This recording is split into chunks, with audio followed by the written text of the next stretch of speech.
Release engineering is exhausting, but luckily there are people in the Rust ecosystem that care enough to write tools to make it easier for the rest of us. Today we're going to be taking the 0.0.3 release of cargo-dist, and yes, that is a very new release, and we're going to apply it to a project I have sitting around that needs releases, that I haven't set up because release engineering is exhausting. So the biggest note for cargo-dist is that it is a tool that we are going to use to run GitHub Actions for us that will release a bunch of binaries for a bunch of different systems for a CLI tool that we want other people to be able to install. Ideally, people don't have to do a cargo install for whatever tool we have, but that is exactly what the case is currently for this tool called Lamarck, which is what I use to do a first pass at subtitles before I edit them and use them in videos. The project itself here isn't that interesting. It is basically an API client for deepgram and is otherwise a standard Rust project with a binary. That means we've got some CLI, it accepts some options, it runs some stuff, it does some things, and then we get some files out. So cargo-dist is going to be able to be used across a variety of platforms, but today it focuses on GitHub Actions and GitHub Releases. The workflow is going to be something like this. We wait for a tag to be pushed that looks like a version. You can tag anything in Git, so we have to wait for something that is like git tag v 0.1.2 or something. Cargo-dist, or the action that uses it, will be responsible for creating a draft GitHub release. If you haven't used GitHub Releases, imagine it as basically a staging area for all of the files that we're going to create, all the binaries for Linux, Windows, Mac, etc. So in CI, we obviously need to download cargo-dist because cargo-dist is not just a tool for generating the YAML that you don't want to write, but also for actually running the actual builds in CI for which to build your binaries. Those artifacts for each of these systems gets uploaded to GitHub Release alongside a manifest file that cargo-dist has created, which it seems like the company that makes cargo-dist is going to build more tools for. This is kind of nice, even though it's not particularly useful at the moment, because it's a JSON file that we'll look at later that indicates what platforms we support and where those binaries are called and things like that. If everything works out, which is wonderful, then the GitHub release is marked as published or marked as a non-draft, and it's ready for people to use. Now, I would say it just so happens, but it's not really unintentional, that cargo-dist works well with cargo-binstall, or what you can say is cargo binary install. Cargo-binstall is a tool that you can install as a cargo subcommand that will look for and try to find pre-built binaries for the platform that you're trying to install from. This means that instead of running cargo install and having to build all of the dependencies with some random assortment of flags that you decided to pass in, you get the binaries for the platform that you're using where the project has decided that the flags that are used are the right optimized ones and whatever. You get the official builds rather than some janky build that you might have on your local system. Cargo-dist publishes the zip files in a location that cargo-binstall can find them, which makes it so that if you use cargo-dist, you get a GitHub release with the binaries for each platform at the right places, named the right things without having to do anything, and thus people can just download the binaries instead of completely installing your project from scratch.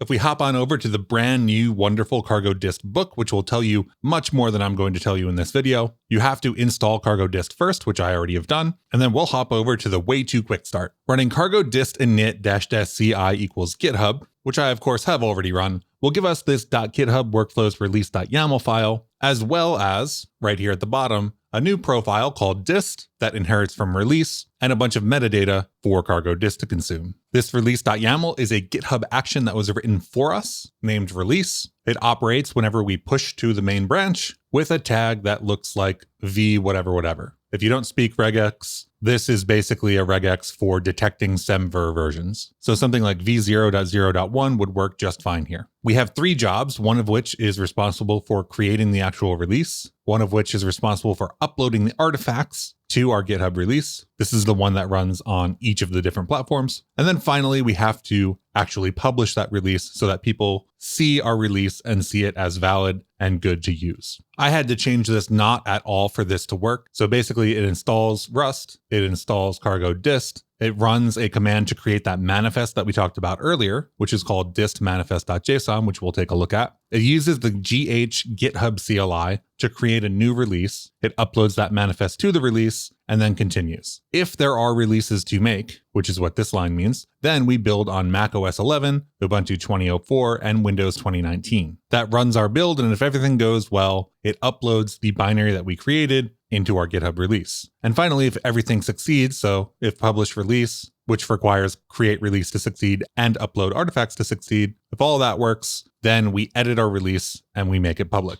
Now, I briefly want to go over what it looks like to actually push a commit inside of this repository now. After we've added and pushed the release actual workflow, then anytime we want to do a release, we do whatever commits we want to do. We tag that release with v whatever. In this case, we manually update our cargo.toml version as well. So in this case, that means manually updating this version right here inside of our package. We run a cargo publish because presumably we want this to go to crates.io. We push our commits from local onto GitHub, and we push this tag, whatever version we pushed, up to GitHub as well. This is the git push that will trigger our workflow. Now, it so happens that I already did this and I already tried to record this video, and unfortunately, the audio failed. So that's why we're talking about it as something that is already done. So you can see here that I pushed up the tag v0.4.2. We can see that this commit has the tag of v0.4.2. So we did push up the tags and our workflow ran. Our workflow came in those 3 jobs that we talked about. We create the release, we do the build on macOS, Ubuntu 2004, and Windows, and then we publish the release. All of this for me took about 8 minutes, 40 seconds. We don't have any caching set up here or anything like that. So this is a clean, fresh build, no dependencies automatically being restored or anything like that. These jobs result in the creation of a release, which we can see right on the right here. This is the 0.4.2 release. It has this nice little announcement, says download Lamarck 0.4.2. It's got links to the zips and tars for the binaries, which are also attached as assets to this release. Now we can download this dist manifest.json file and see what it contains, which isn't super interesting actually.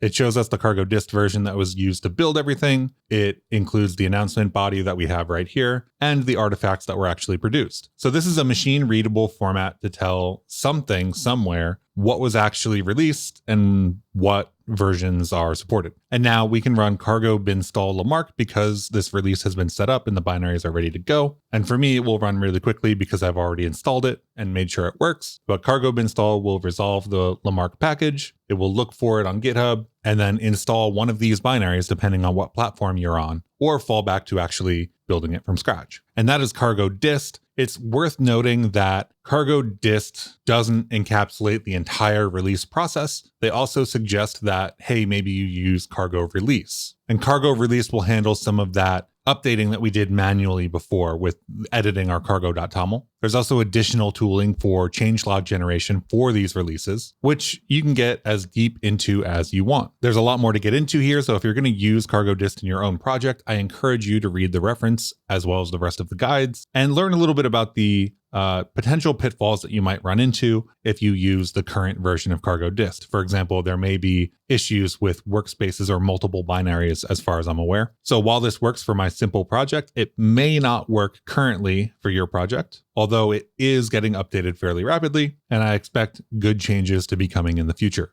So that's it for the video for today. Hope you had a great one, and I hope you have a great rest of your day. I'll see you in the next video.